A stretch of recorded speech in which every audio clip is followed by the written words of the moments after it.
Hey, Friendo, Steve here. Hey, Larson. And welcome back to Going In Raw, the only pro wrestling podcast you need to be listening to right here at youtube.com/Steve and Larson. Available wherever podcasts can be found, and of course, taped live at the Twitch at twitch.tv/Steve and Larson. Today's episode, we're going to be taking a look, we're going to be recapping the very last episode of NXT 2.0. Did they just straight up drop the 2.0 already? Yeah, they have. Okay, they already dropped that. They did that when they did the thing. But I think this is probably going to be the last one where they have the color vomit. I don't know. I would guess that's why they taped a couple episodes instead of doing them live, because they're kind of probably doing work inside the Performance Center arena to get that ready for the new version of NXT. We're on the road to Halloween Havoc. Going to talk about that. Also on the docket today, talking about another WWE name change. This one's not quite as dramatic as a lot of the others, but it's fun to talk about this stuff sometimes. Also, another rumor killer on a WWE figure leaving the company. But first, let's talk about Finn Balor. Are you fabing me, brother?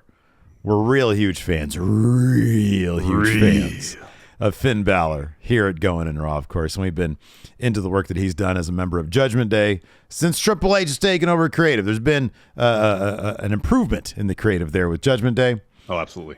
We also know, of course, going back ages now, years, that Triple H is a real huge fan of Finn Balor. So it should probably come as no surprise when rumors get out about Finn getting a push, a kayfabe push, brother.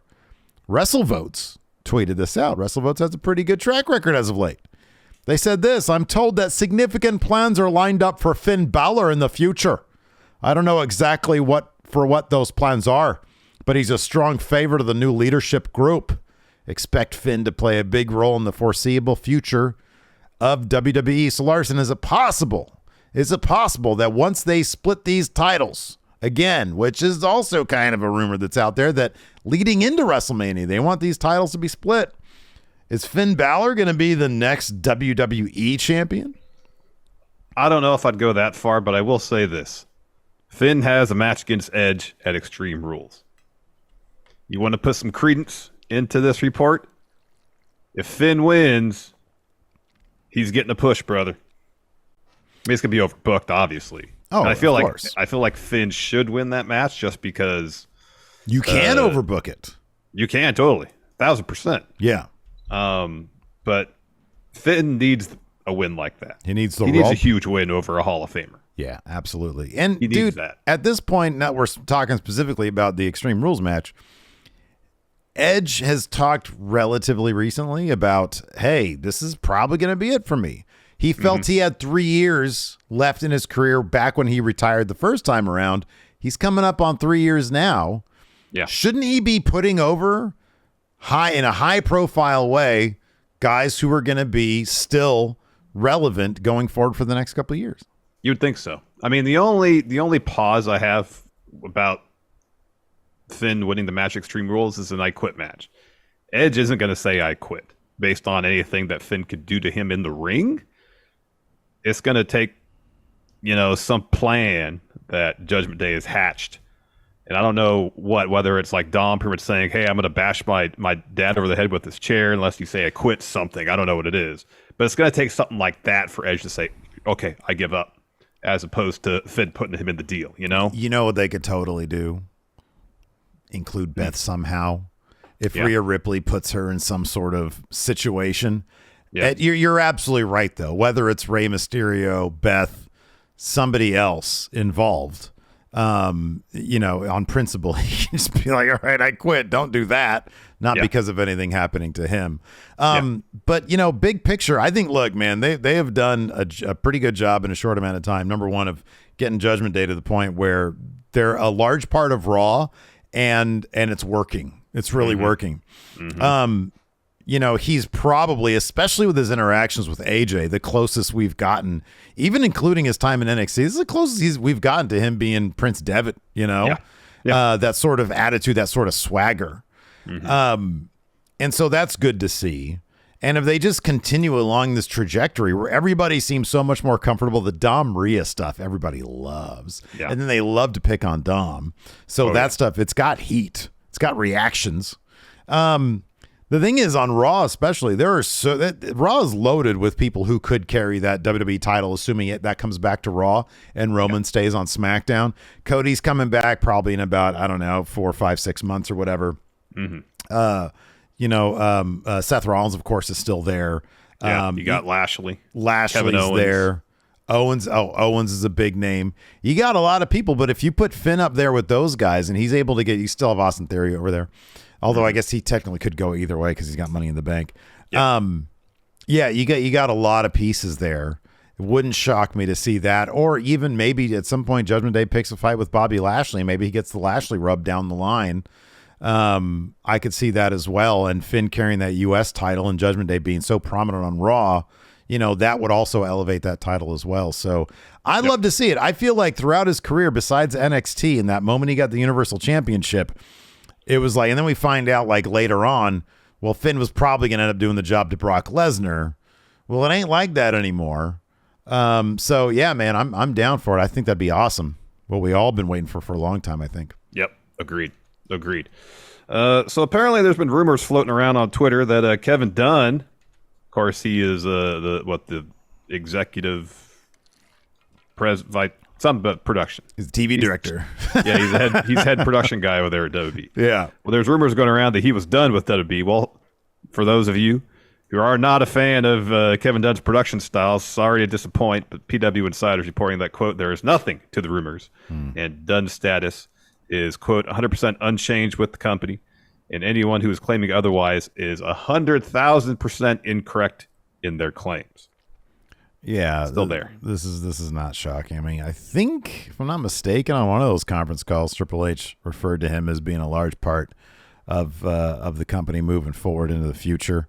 I think that Kevin Dunn brings. It's funny because I feel like the people, I'm not a fan of the crash zooms. I'm not a fan of the 5 cuts per second. I am a fan of what he can do in terms of storytelling. The stuff that really I think gets overlooked is a bit more subtle than crash zooms and stuff. And that's just how to like properly tell a story when there's multiple elements happening at the same time in the ring. When you can catch all the story beats, that's something AEW's been criticized for in the past. Yeah. That I feel like they've gotten a bit better at. But I still feel like they're what is it? Batting percentage isn't as good as WWE. Yeah, batting average. Yeah, batting average. I mean, no wrestling company in the world that I can think of is better at capturing huge moments in the ring like WWE is. And that's Kevin Dunn. That's Kevin Dunn. He has years of experience doing it. He knows how to do it. I'm not a fan of the crash zooms or the fast cutting either. But when moments happen that you need to pay attention to, they know how to photograph it. Yeah, yeah. And honestly, it seems like, and again, this is from the outside looking in completely. We have always heard that Vince would rely on like 3 people when it came to the creative aspect of WWE, and Kevin Dunn was one of them. Bruce Pritchard and Johnny Ace were the other 2. And I mean, over the past couple of years, and obviously going back further, was Pat Patterson, was Briscoe, but Vince Russo. But yeah, and I get the feeling that like I doubt he has much say in terms of like, okay, where is this story gonna go? Yeah, and I don't know if he ever did in the first place, but that's sort of the implication we had received in the past. So I don't know if he just sticks to the guy who knows where to put the cameras and which camera to feed to, then cool, whatever. Maybe there's conversations if the constant cutting and the crash zooms are an issue. Hey, there's conversations that could be had about that. Hey, Kevin, dial it down a little bit. Yeah, please bring it down a notch. If it's an issue. Yeah. Let's see. Let's talk about this real quick here. Another name change. WWE highly controversial. Larson. WWE announced a new match for Extreme Rules: Imperium versus the Brawling Brutes in a good old-fashioned Donnybrook match. Isn't that what him and Drew had before? I think so, yeah. Okay. They should have named this different, like a good old-fashioned brouhaha. Well, I think it was just Donnybrook match. And this is a good old-fashioned. Of course, they had the good old-fashioned Battle Royal a month or so ago. They love the old-fashioned stuff. In the description on WWE.com for this bout, there is a little detail that we've noticed. A lot of capital letters. Back when Gunther was still Walter, Walter was spelled out in all capital letters. But that wasn't the case when he started referring to himself as Gunther. But in the preview for this Donnybrook bout, Gunther is spelled stylized all capital letters. Yep. Now, this isn't like huge, overwhelming news. But it is a sign, perhaps, that the game, Triple H, the King of Kings, Cerebral Assassin, Jean Paul Levesque, terrorizing Connecticut Blue Blood, is paying attention to the details. Yes. Enforcer, listen. Why is Gunther's name not all capitalized? Don't interrupt me. Yeah, man. We asked the question, Paul. Yeah, that's Enforcer's battle, not mine, man. I guess so. It's Enforcer's business, not mine. Again, small detail, but it's an important detail. You know. Yeah. If it was capital W and then lowercase ALTER, then it's just some dude named Walter, but it's all caps. Yeah, Walter. It's got impact behind it. Just the name alone. Same with Gunther. Yeah, man. Yeah, good stuff. It is hot great. stuff. Hot stuff. All right, let's take a quick break here to get a word from our sponsor, BetterHelp. You know, Larson, What's that, Steve? more professional athletes are speaking out about the importance of mental health these days, and we've seen several top stars take time away to tend to their own mental well-being. But pro athletes aren't the only ones who need to take care of their mental health. Therapy is the best way for anybody to stay in peak mental shape. Yeah, I've been there before myself. There was a point in my life about 20 years ago where I was dealing with severe anxiety, and I realized that I needed to go to therapy. But back then, finding the right therapist was tough, and it took me quite a while. But once I found a therapist I felt comfortable talking to, I started gaining the tools necessary to better deal with my anxiety. Now, BetterHelp is a great option because it makes that process of finding a therapist much more convenient and accessible. The whole process is done online, so you don't even have to leave your house. And all you got to do to get connected with a therapist is fill out a quick survey. Plus, you can switch therapists at any time. So when you're ready to feel at the top of your mental health game, therapy can get you there. Visit BetterHelp.com/raw today to get 10% off your first month. That's BetterHelp, HELP.com/raw. Let's talk about hot stuff. NXT on the road to Halloween Havoc. Hot trash. Or like tepid stuff. Dumpster fire. I wouldn't say dumpster fire, but it's a situation where outside of Carmelo and Trick and Dynamite, Damon Kemp, there's just not a whole lot of stories I'm terribly invested in. And it's the same thing it's been on NXT for a while. Mm-hmm. And then for some episodes, they get the benefit of they'll still have some good matches on. But the episode on Tuesday, it felt like a lot of the matches were short. Some of the finishes, namely Briggs and Jensen beating Gallus, were kind of head scratching. Mm-hmm. Yeah. So I don't. It's hard for me as a viewer, even though they brought in a lot of the people I like from the UK over, to still connect on a regular basis with NXT. Maybe that'll change next week when they finally kind of move away from 2.0. I don't know. So my hope, and the funny thing is, have you heard anything about like, oh, that's the reason they're doing those tapings in bulk? Nope. Ugh. So my hope is that with all these NXT UK names in, and perhaps some NXT call-ups on the verge of happening, in addition to like Solo Sikoa went up, maybe making room for more independent talent to come in. Maybe we're just in an awkward transitionary phase right now. Again, like you said, next week, maybe things will change wholesale. I'm kind of expecting to be maybe visually a change. I'd love for there to be a visual change to not necessarily the old the black and gold, but there were elements of the black and gold that I really, really did like. For example, the opening packages were always very cool. Like the music they chose was always really cool. Is a bit gritty. I always like that. And I feel like guys like Ilya Dragunov and JD McDonough, they can feed into that feel. I mean, it's kind of the feel that UK had. It was like a black, gold, and red brand. And And yeah, maybe something a bit more like that would be better for NXT. But yeah, this the way it's presented now, and then on top of that, like, I don't know. You have I know. Look, we're getting next week. I think we're getting Nathan Frazier. Yeah, because this week we had a video package. Yeah. We're getting another Nathan Frazier Axiom, but it's like, especially something like this week, where you had, for example, Ilya Dragunov versus a guy that really can't wrestle very good, Zion Quinn. I hope Zion Quinn improves. I hope he gets better. It's been a year, and he still looks really good. But a lot of these people just haven't had very many reps. Like, they just recently started doing the house show circuit again. Yeah. But like, Ilya Dragunov is just carrying this guy, and it's like, dude, we're only like a month removed from getting on the regular Ilya Dragunov matches against top talent, against really good wrestlers. Yeah. And to now see him in a match with Zion Quinn, I mean, it's just not going to be very compelling stuff. It's like, well, then they have a match between Cameron Grimes and Joe Gacy, two wrestlers who could really go, and they give it 4 minutes. Yeah, right. That match was short. Yeah, it was. It was short. Yeah. So, yeah, I mean, Briggs and Jensen, they're fine. We love Gallus' theme, therefore we love Gallus. I like the chemistry of Gallus. They got good chemistry, and their characters are well defined. We know who they are. It just doesn't make a whole lot of sense unless they're writing them off TV for a spell, because they got arrested at the end of the show, and I think there was a thing that was reported that they've been suspended due to their actions. In kayfabe. A kayfabe. You're fabing me, brother. Yeah. I don't know. Yeah, right here, Gallus suspended indefinitely by WB. What's up with that?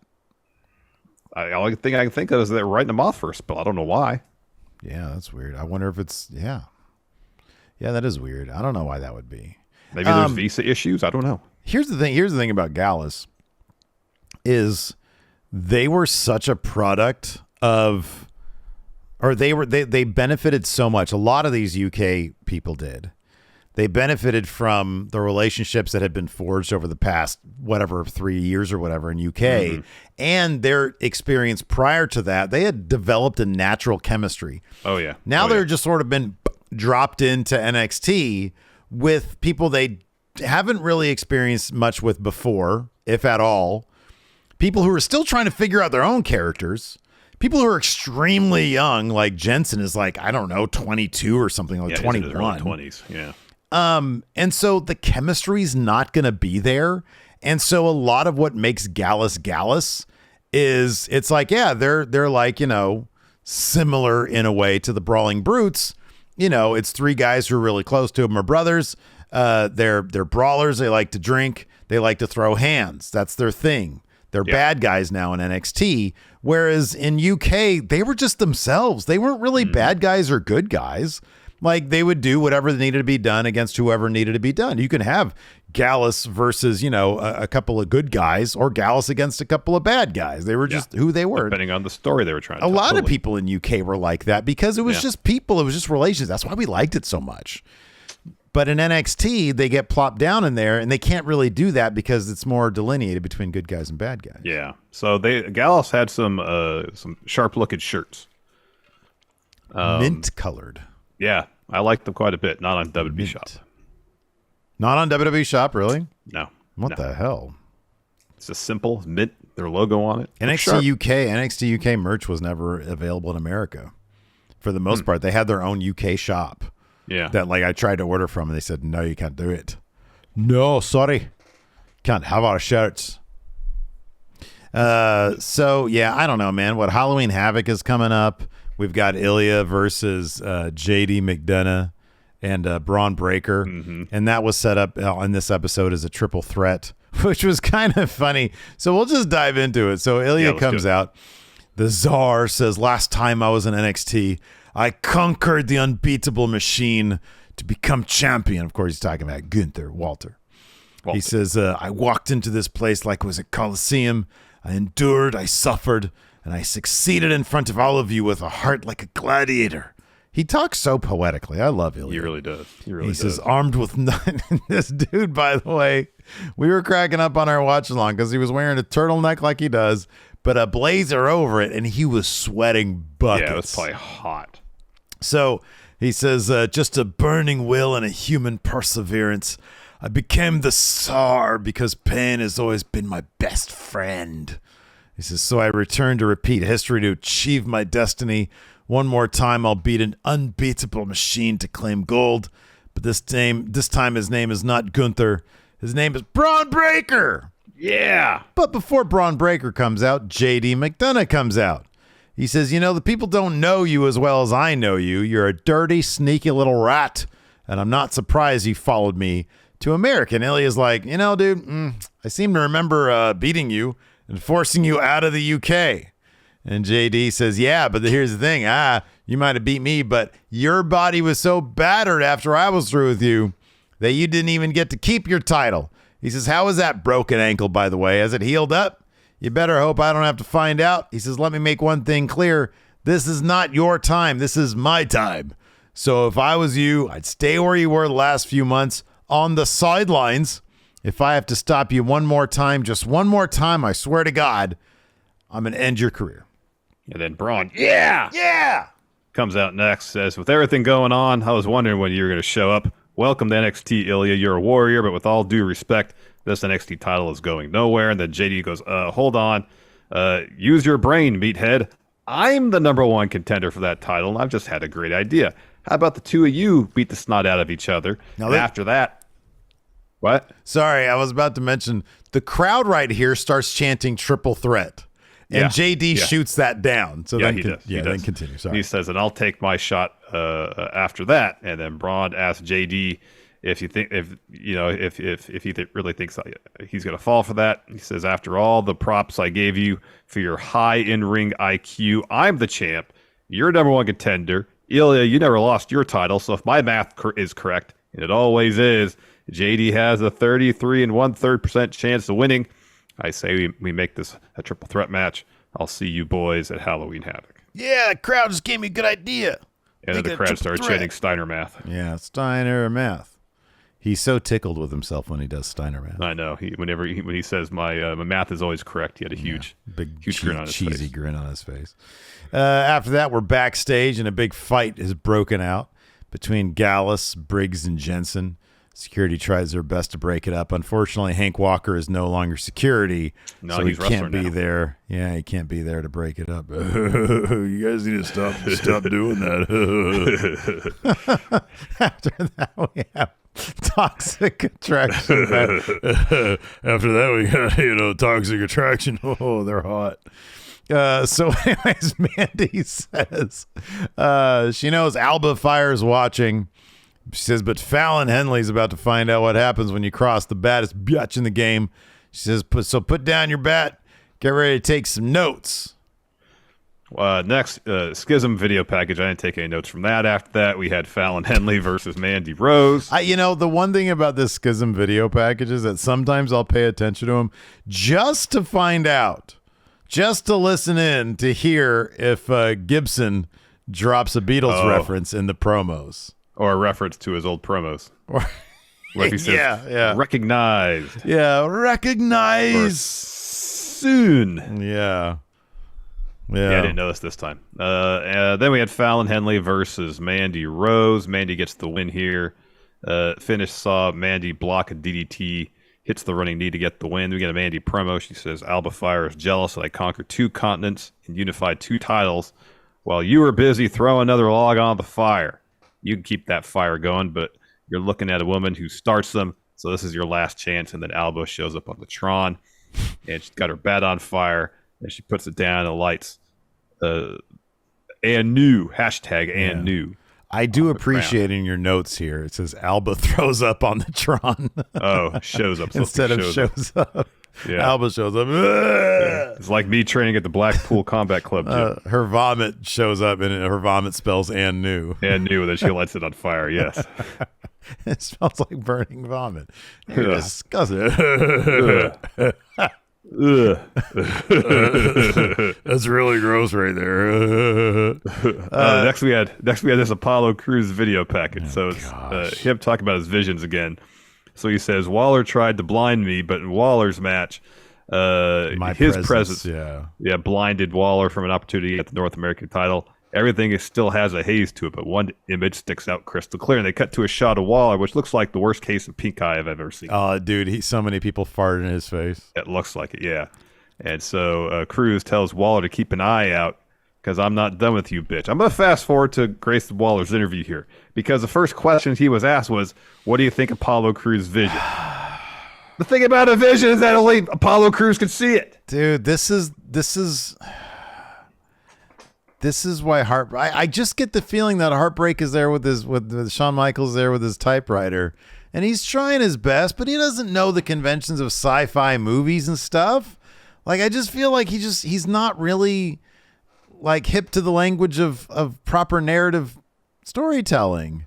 Like, can he book a great match? Yeah, probably. Absolutely. You'd go to HBK 10 times out of 10 for advice on how do you properly book a match, psychology, stuff like that. But I think from a storyline perspective, he's pretty good when it comes to just people interacting. Yeah. That's what we saw in UK all the time. It was just people interacting, and based on their characters, conflicts would arise.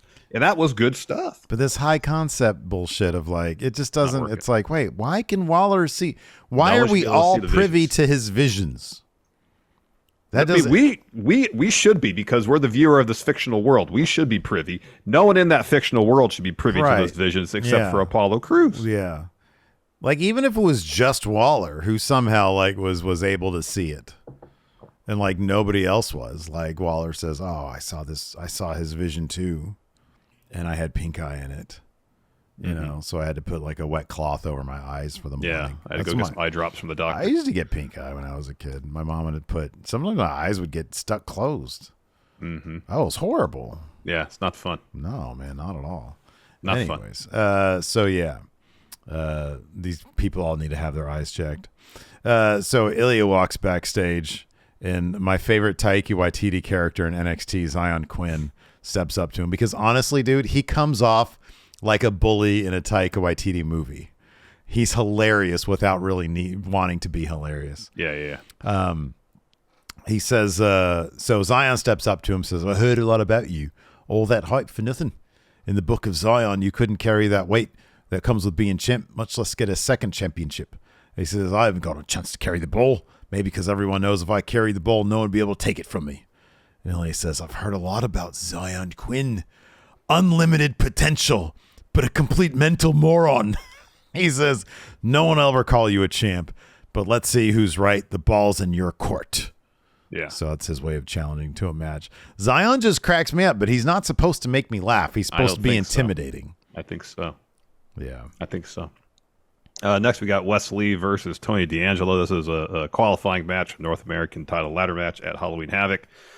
So the finish of this saw Wes Lee hit Tony with a drop toe hold into the corner. And upon impact, Tony seemingly hurt his knee. He grabbed it. Match called off the ref called off the match. Wes Lee won due to referee stoppage. Hopefully Tony D'Angelo's all right. There has been no update on that, from what I understand. Or has there? I saw something this morning that something along the lines. Oh, here we go. This is on Wrestling Observer.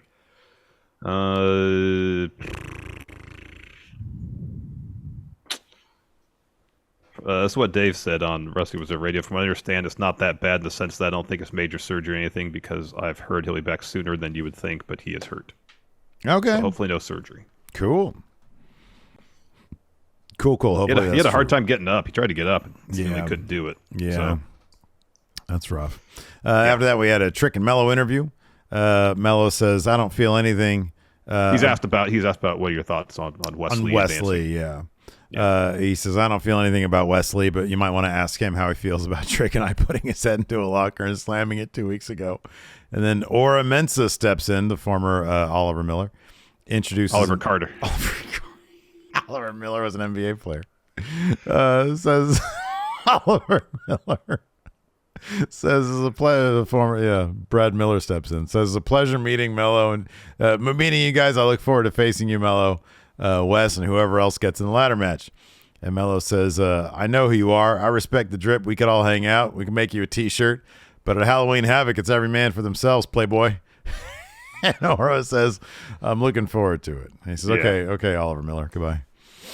Then we got a Saul Ruka video package, and then a pretty deadly one video package about how they get ready to go to the gym. So clarifying a bit about their relationship, evidently they do sleep together.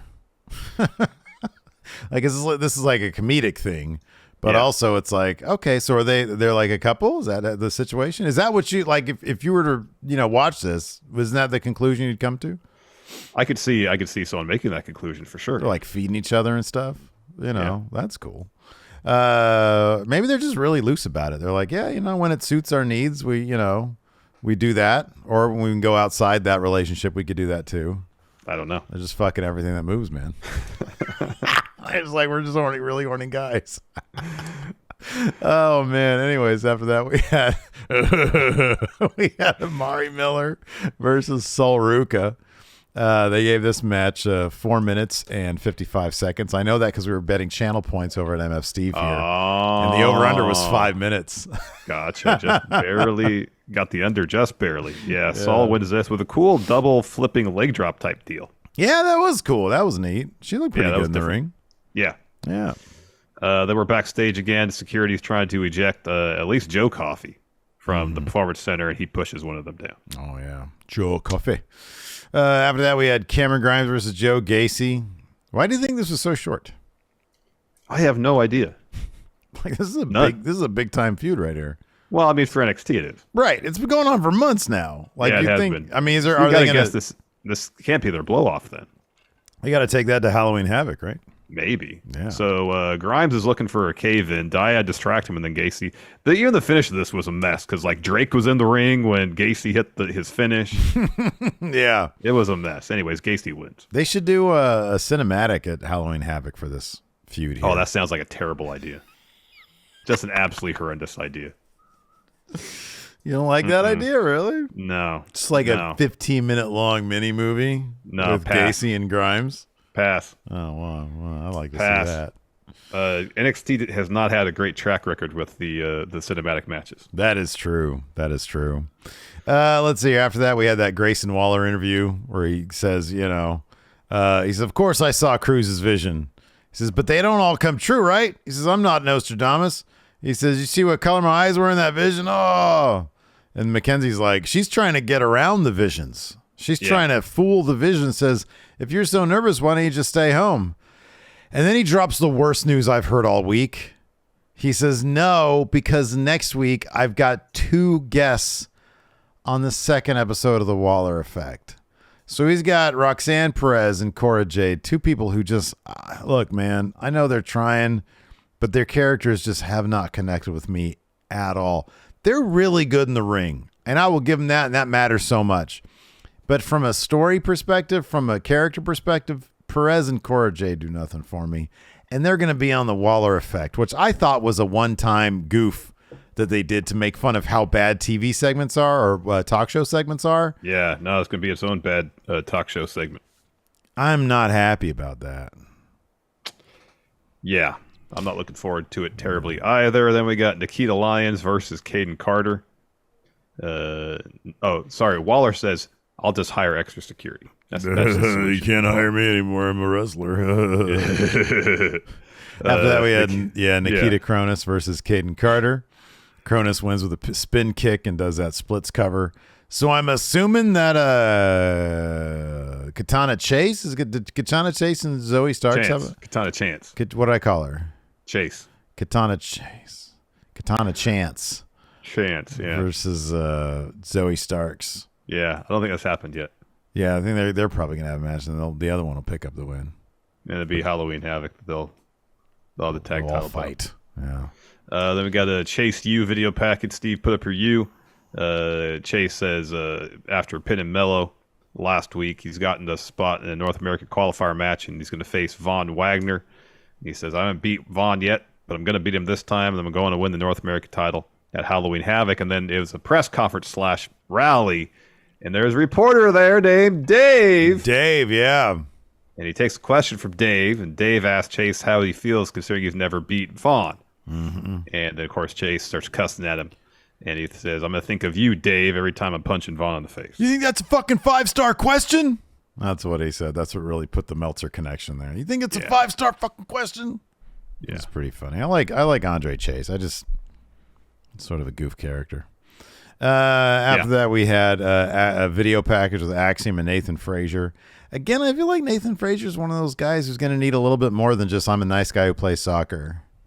Like, he's really good in the ring. Like, he's outstanding in the ring. What if he came to the ring doing some cool soccer tricks?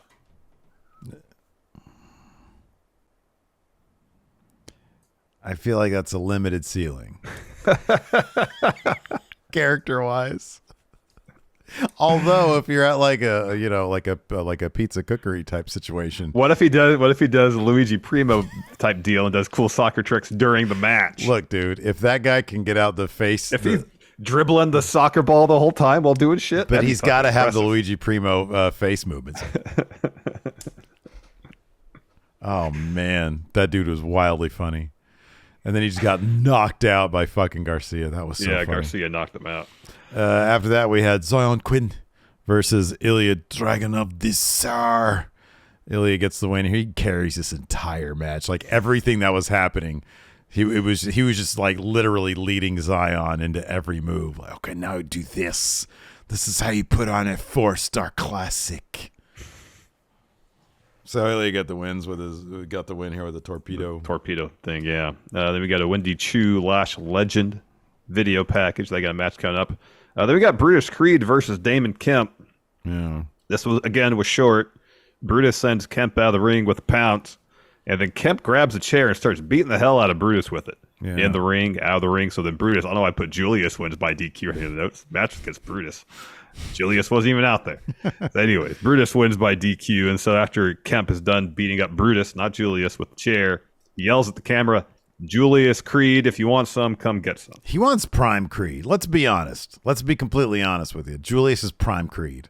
Julius is being put out there as Prime Creed. He's Prime Creed. He's a good-looking dude. He's taller. I'm not sure Brutus wants to keep on doing that cannonball. That might fuck him up at some point. Yeah, it looks like it. One time, it looked like it did. He did that from like the top and to the floor, and then like he landed like all on his legs, and he kind of bounced up and looked like his knee was hurting after that. Yeah, that was gnarly. I love this next segment here. Chill Songa hanging out with Quincy Elliott backstage. Songa says, last week you won your match. He says, but I didn't fare so well against Von Wagner. Quincy says, hey man, don't worry. There's plenty of Quincy love to go around. Keep your head up. And Songa says, man, I give a lot of advice, but sometimes I need to take the advice. Thank you. And then he leaves. And then Zion Quinn walks through. And Quincy says, whoa, slow down. I watched your match. And I don't see that X factor you keep talking about. Turned around and walked away. Oh, no. Oh, yeah. That was great. Then we got our main event. Gallus versus Briggs and Jensen pub rules match. So Gallus for a stretch, they're really isolating Jensen, and Mark Coffey's about to hit Jensen with Jensen's own belt. Took his belt off, but they hit him with it. Yeah. Briggs breaks that up. Gallus takes him out though with a catapult into a forearm, and then Wolfgang gets Briggs' belt, and then Wolfgang and Mark start beating up Briggs and Jensen with their own belts. Eventually, Briggs and Jensen they get their belts back. They start hitting Gallus with them. Down the floor, Briggs and Jensen breaks a couple of beer steins over Gallus's head. They dump Mark Coffey into a trash can. That's so, upside down, mind you. Dude, that's so humiliating. It really is. He's a Heritage Cup champion. I know. Joe Coffey comes to ringside almost immediately. As soon as he hops on the apron, Briggs and Jensen knock him off. He goes right through a table. Wolfgang gets back in the ring. Almost immediately, Briggs and Jensen put him through a table in the corner. And then they hit Mark with their finish to get the win. So Gallus is pissed, understandably. Security's trying to hold him back. Wolfgang punches one of them, so the refs come out to help. And then Joe punches a ref, and that's when they call the cops out. The cops arrest Gallus. Yeah, that was booty. Like, you don't put a dude in a trash can. Not like that. Not like that, man. That was humiliating. Nope. Yeah, it'll be interesting, I guess, to see what they do with Gallus, but apparently they've been written out for a little while. Maybe. That's my guess. No, I mean, it makes sense.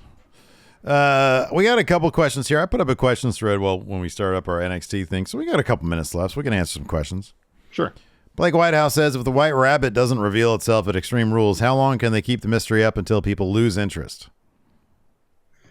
I think as long as little vignettes are interesting and thought-provoking and build on each other, then I think they could keep it going for a while. Yeah, I agree. Carlos Diaz, you can erase one injury from history to see how the original plans would have concluded. He says between Triple H's quad tear during the two-man power trip, Cody's pec, Finn Balor's shoulder, and Stone Cold Steve Austin's neck, which do you erase? Me personally, I'd go with Austin's neck because evidently that was the source of a lot of his issues. Yeah. He was constantly in pain and constantly had problems with that. So I'd see how much more he had to give if his neck didn't blow out. I mean, yeah. Kind of feel like we knew how the Balor thing would have gone. Yeah, he would have jobbed out to Brock. Mm-hmm. I mean, Triple H coming back after tearing his quad was a huge moment. And I think the same is going to be with Cody too. I think those are kind of like, I'm not going to say fortuitous because you don't want to see somebody go through that. Yeah. I mean, it would have been interesting to see how the two-man power trip would have ended up. But it's funny. They were like my two favorite guys. I was never huge in the two-man power trip thing. I was like, there's no tension here. These guys are just a power. Like who's going to beat these guys, you know? Yeah. John Robb says, what teams do you think will be part of the 2 War Games matches at Survivor Series? So the Bloodline's going to be one of them. I would think Bloodline, and then the other team. You know what they could do?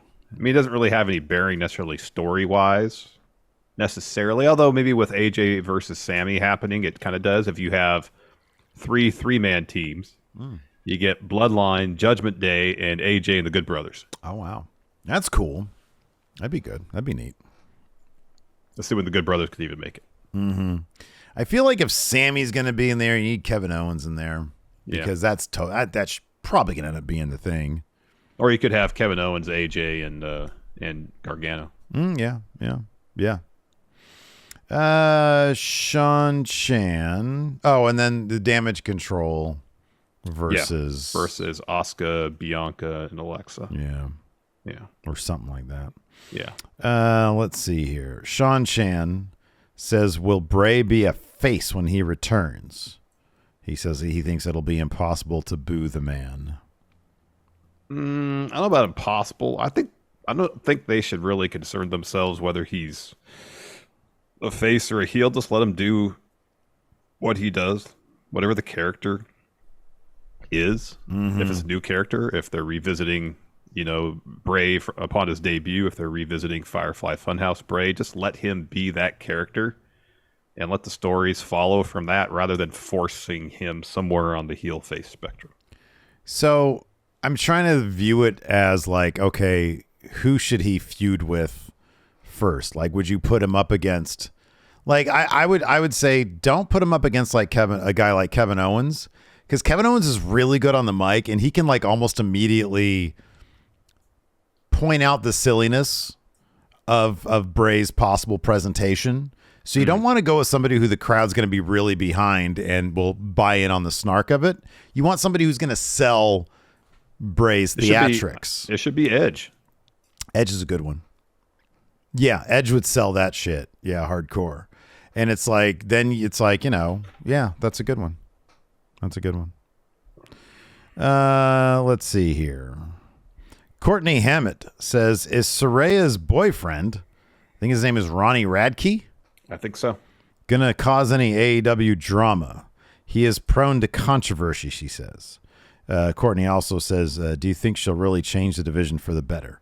So let's tackle that last question first. Do you think she's going to bring some change to the division? I mean, I hope so, but I got to see it. It all comes down to the pattern isn't good. It all comes down. Number one, it's not her. It's Tony Khan.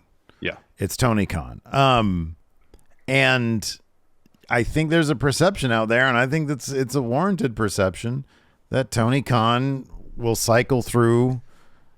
He'll do a big signing, make a big deal about it at first, and then that big signing will just sort of go on autopilot.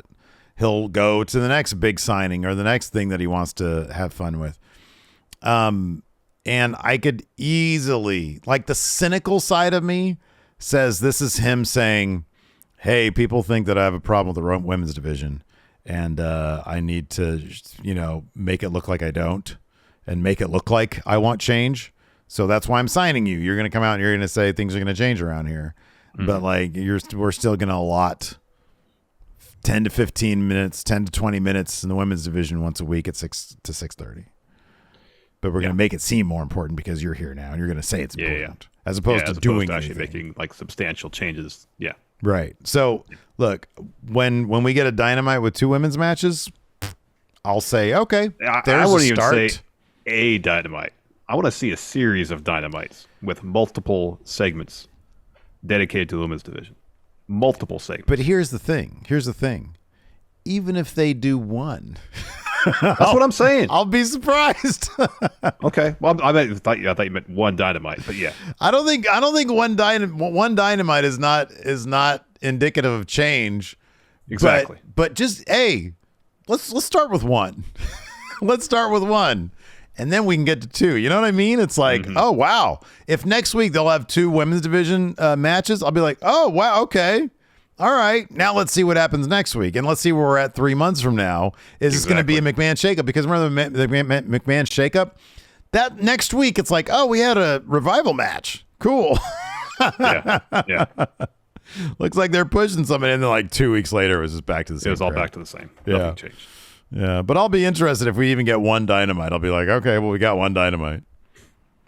Let's see here. But I hope so. As far as Ronnie Radke, I have not paid too close attention. Like everything I've ever heard of him makes me have not great thoughts about the guy, so I don't pay attention to people like that.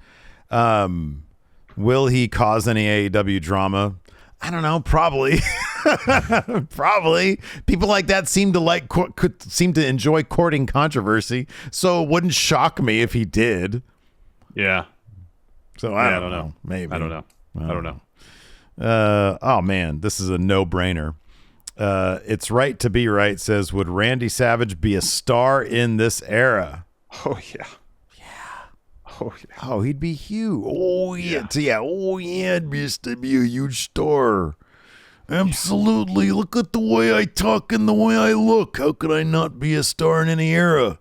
And he'd have matches of the caliber like he had against Ricky Steamboat at Mania 3 on a regular basis. Randy Savage versus George Hackenschmidt or Randy Savage versus Kazuchika Okada. Book it. From then, now, forever, Randy Savage together. Oh, yeah. Dig it. Original Caffeinator. If Roman Rock doesn't happen, then who would you have finally take the title from Reigns and after how much longer? Sami Zayn. Damn it. If Roman Rock doesn't happen at Mania, have Roman drop the title at WrestleMania. Yeah. I still say you do Rock Reigns night 1 and then Reigns, whoever wins the title from Reigns night 2. Because then you kind of protect Reigns too. He's like, oh, I just fought The Rock. I had 2 matches, yeah. All right. That is going to do it for the show today. Thanks, everybody, for tuning in. We appreciate it. Till next time. Oh, Smash Zone tonight at 6 p.m. Pacific, 9 p.m. Eastern. That's right. 8 Central. 8 Central. There you go. Thanks for watching. Till next time. We'll talk to you later. Goodbye.